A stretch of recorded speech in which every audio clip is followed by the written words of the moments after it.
नमस्कार साथियों, स्वागत आप सभी का आपके अपने YouTube चैनल पर है। साथियों, हाल ही में कनाडा ने 28 भारतीयों को अपने देश से निकाल दिया है। इसके साथ ही लगभग 6,500 भारतीयों को निकालने की तैयारी भी करता हुआ आ रहा है कनाडा।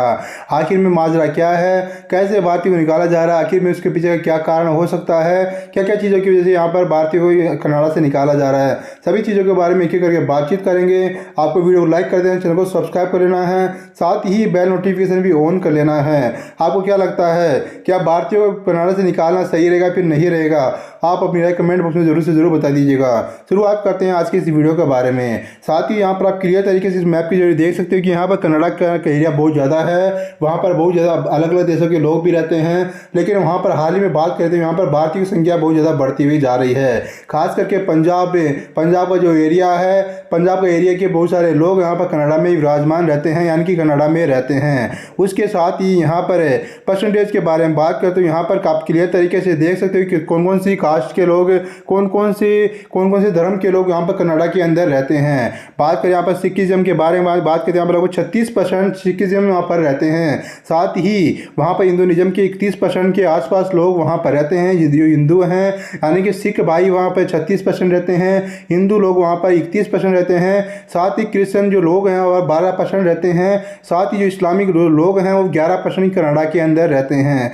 ऐसा भी कहा जा रहा है कि यहाँ पर बहुत ज़्यादा तेज़ी से भारतीयों को बाहर निकालने का काम भी चलता हुआ आ रहा है, यानी कि आने वाले कुछ समय बाद ये कनाडा से बाहर कुछ भारतीयों को और बाहर निकाल दिया जाएगा। इसके साथ ही आप यहाँ पर क्लियर तरीके से देख सकते हो कि कौन कौन से धर्म के लोग, कौन कौन से जाति के लोग यहाँ पर अच्छे से रह रहे हैं। उसके साथ ही बात करें यहाँ पर कनेडियन पॉपुलेशन के बारे में यहाँ पर बात करें तो आप यहाँ पर क्लियर तरीके से समझ सकते हो कि पॉपुलेशन के बारे में। साथ ही according to the Canadian census of 2021 से लगभग 2.5 million South Asians reside in Canada, comprising 7.1% total of Canadian population है। यानी कि कनाडा की टोटल पॉपुलेशन 60% लोग साउथ एशिया के वहाँ पर रह रहे हैं, यानी कि इंडियंस वहाँ पर रह रहे हैं। साथ ही टोटल कनाडियन पॉपुलेशन के अनुसार Indians are the largest group within the South Asian community with the population of 1.85 million, यानी कि लगभग 18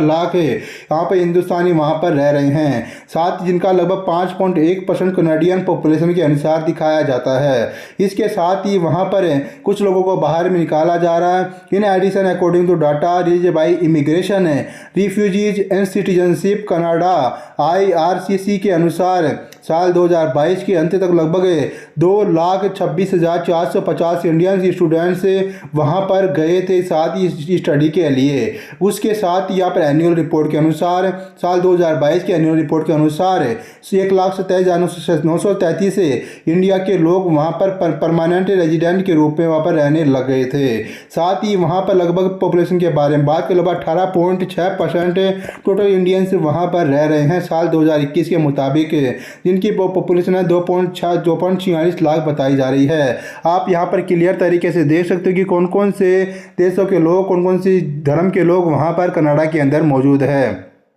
लगभग 13 लाख लोग वहाँ पर मौजूद है, जिनमें से पंजाबी जो लोग हैं लगभग 2,79,000 के आसपास वहाँ पर पंजाबी मौजूद है। उसके बाद तमिल मौजूद है, लगभग 1 लाख के आसपास तमिल वहाँ पर मौजूद है। साथ ही गुजराती लगभग 37,000 के आसपास गुजराती वहाँ पर मौजूद है, यानी कि अन्य जाति के लोग भी वहाँ पर मौजूद है। टोटल मिलाकर के आप यहाँ पर क्लियर तरीके से देख सकते हो 18 लाख के आसपास लोग वही कनाडा के अंदर इस समय मौजूद है भारतीय है। साथ ही वो अलग अलग प्रांतों में रहते हैं, जिनमें सबसे बड़ा प्रांत आता है अल्बर्टा के अंदर सबसे ज़्यादा पॉपुलेशन है भारतीय की, जहाँ पर लगभग 2 लाख के आसपास वहाँ पर लोग रह रहे हैं। इसके साथ ही वहाँ पर लगभग ब्रिटिश कोलंबिया के अंदर भी लगभग 3,88,000 के आसपास इंडियंस रह रहे हैं। इसके अलावा ओंटारियो के अंदर लगभग 10 लाख के आसपास पॉपुलेशन वहाँ पर मौजूद है इंडियंस की। उसके साथ ही आप यहाँ पर क्लियर तरीके से देख सकते हो कि आने वाले कुछ समय बाद लगभग 6,000 के साथ 6,500 के आसपास अन्य भारतीयों को कनाडा से निकाला जाएगा। आप यहाँ पर के साथ ही उन्होंने कहा कि उस शरणार्थी नियमों का पालन नहीं करने पर उनके ऊपर कार्रवाई की गई है, जहाँ पर लगभग 6,500 के आसपास भारतीयों को कनाडा से निकाल दिया जाएगा। साल 2025 में भी 2,800 के आसपास भारतीयों को बाहर निकाला गया था कनाडा से। उसके साथ ही कनाडा सरकार ने 2025 के 10 महीनों में कनाडा से 2,831 नागरिकों को देश से बाहर निकाला था। जानकारी कनाडा की कैनेडियन बॉर्डर सर्विसेज CBSA के आंकड़ों से सामने आई थी। इसके मुताबिक पिछले साल कुल 18,785 लोगों को कनाडा से निकाला गया था, जिसमें भारतीय दूसरे नंबर पर थे।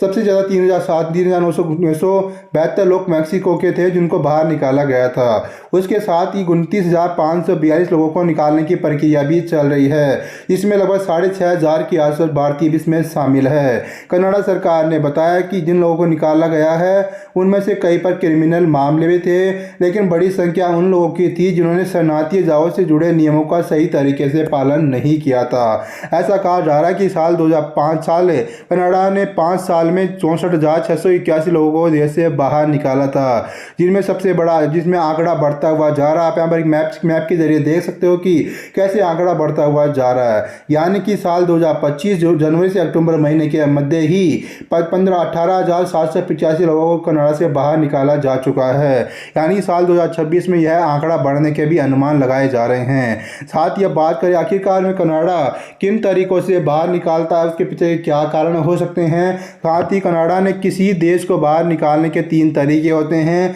जिनमें पहला तरीका आता है डिपार्चर ऑर्डर, दूसरा तरीका आता है एक्सक्लूजन ऑर्डर, तीसरा आता है डिपोर्टेशन ऑर्डर। कुछ लोगों को 30 दिनों के अंदर देश छोड़ने का आदेश भी दिया जाता है। अगर वे नहीं जाते तो उन पर बड़ी कार्रवाई भी होती है। साथ ही यहाँ पर 1 साल या फिर 5 साल या फिर तक दोबारा कनाडा आने पर रोक भी लगाई जा सकती है। वही डिपार्टेशन ऑर्डर में बिना खास अनुमति के दोबारा एंट्री भी नहीं मिलती है। बात करें यहाँ पर डिपार्चर ऑर्डर क्या होता है, इसमें जिस इंसान पर आदेश लागू होता है उसे 30 दिनों के अंदर कनाडा छोड़ना होता है। अगर उस समय पर कनाडा को देश नहीं छोड़ते हैं तो उनको यह आदेश डिपोर्टेशन ऑर्डर में बदल जाता है। अब बात करते हैं एक्सक्लूजन ऑर्डर की। इसमें व्यक्ति को 1 साल तक कनाडा लौटने की इजाज़त नहीं होती है। अगर मामला गलत जानकारी देने पर यानी कि मिस रिप्रेजेंटेशन का हो तो 5 साल तक वापसी पर रोक भी लगाई जा सकती है। अब बात करें यहाँ पर डिपोर्टेशन ऑर्डर की, तो यह सबसे सख्त आदेश होता है। इसमें व्यक्ति के कनाडा वापस आने पर स्थायी रोक लग जाती है। दोबारा आने के लिए लिखित इजाज़त लेना ज़्यादा जरूरी हो जाता है। इन 3 तरीकों से कनाडा से लोगों को बाहर निकाला जाता है। साथ ही इनमें लगभग 6,500 भारतीय नियमों का पालन भी नहीं कर रहे थे। साथ ही यहाँ पर कनाडा के इमिग्रेशन सिस्टम में सुधार की कोशिश भी की गई थी। यानी कि कनाडा ने अपनी इमिग्रेशन रिपोर्ट में सिस्टम में सुधार करने की भी कोशिश की गई थी। साथ ही यहाँ पर कनाडा ने इमिग्रेशन इस समय सबसे बड़ा राजनीतिक मुद्दा बना हुआ है। पिछले साल चुनाव के दौरान भी यह सबसे अहम मुद्दा था। जब भी सरकार और विपक्ष के बीच इसी पर बहस चल रही है। मुकाबला मुख्य रूप से लिबरल पार्टी और कंजर्वेटिव पार्टी के बीच में है। लिबरल पार्टी के नेता PM मार्क कार्नी का कहना है कि इमिग्रेशन सिस्टम में सुधार की जरूरत है। उनका कहना है कि जब तक घरों की कमी की समस्या ठीक नहीं होती है तब तक इमिग्रेशन की संख्या को कंट्रोल में रखा जाएगा। इसके साथ ही यहाँ पर 2025 के लिए करीब 3,95,000 लोगों को स्थायी निवास देने का टारगेट भी रखा गया था, जो कि देश की आबादी का 1% से भी कम माना जा रहा है। सीमा सुरक्षा को लेकर के सरकार कड़े कदम उठा रही है। लगभग $1.3 बिलियन की योजना के तहत सीमा पर ड्रोन और कई नई निगरानी तकनीक भी लगाई गई है। जून 2025 में सरकार ने स्ट्रॉन्ग बॉर्डर एक्ट नाम का एक कानून भी पेश किया है, जिसका मकसद सीमा को और ज़्यादा मजबूत करना है, इमिग्रेशन सिस्टम को ज़्यादा सख्त बनाना है। इसके साथ ही कनाडा में हर चौथा जो व्यक्ति है वो विदेशी मूल का है। यानी ये कनाडा दुनिया के उन देशों में है जहाँ प्रवासिया यानी कि इमिग्रेंट लोगों की संख्या तेजी से बढ़ती हुई आ रही है।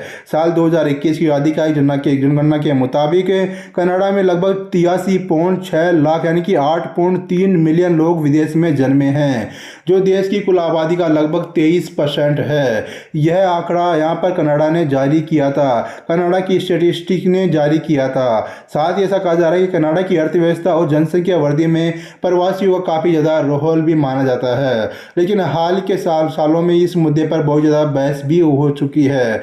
आधिकारिक आंकड़ों के मुताबिक कनाडा ने भारतीय मूल के लगभग 13 लाख यानी कि 1.3 मिलियन लोग रहते हैं। वहीं करीब 3 लाख लोग पाकिस्तानी मूल के भी वहां पर रह रहे हैं कनाडा के अंदर। इसके साथ ही ऐसा भी कहा जा रहा है कि अगर यह मामला नहीं सुलझता है तो इससे आने वाले समय में बहुत ज़्यादा दिक्कतें भी हो सकती है।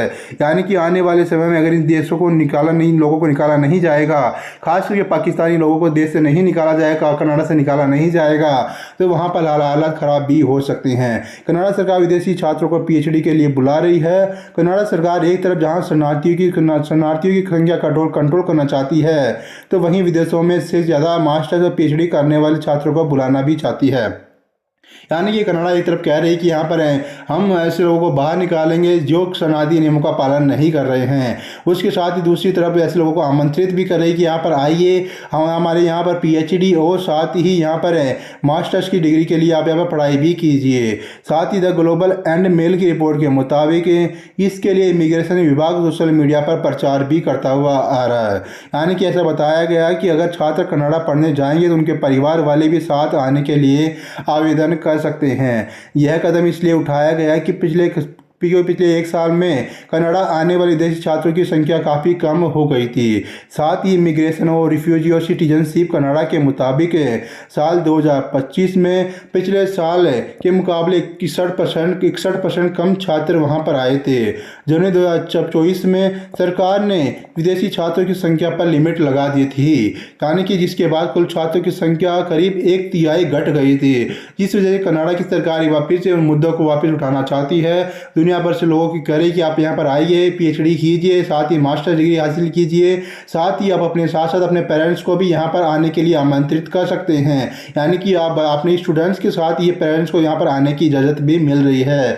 यानी कि कनाडा एक तरफ यहाँ पर दुनिया को बाहर निकालने का दस्तूर चला रहा है, वो दूसरी तरफ यहाँ पर दूसरे लोग यानी कि स्टूडेंट्स को यहाँ पर पढ़ाई करने के लिए आमंत्रित भी कर रहा है। साथ ही आपको क्या लगता है, क्या कनाडा में पढ़ाई करने जाना भारतीय वासियों के लिए सही है फिर गलत है? आप अपनी राय कमेंट बॉक्स में जरूर बता दीजिएगा।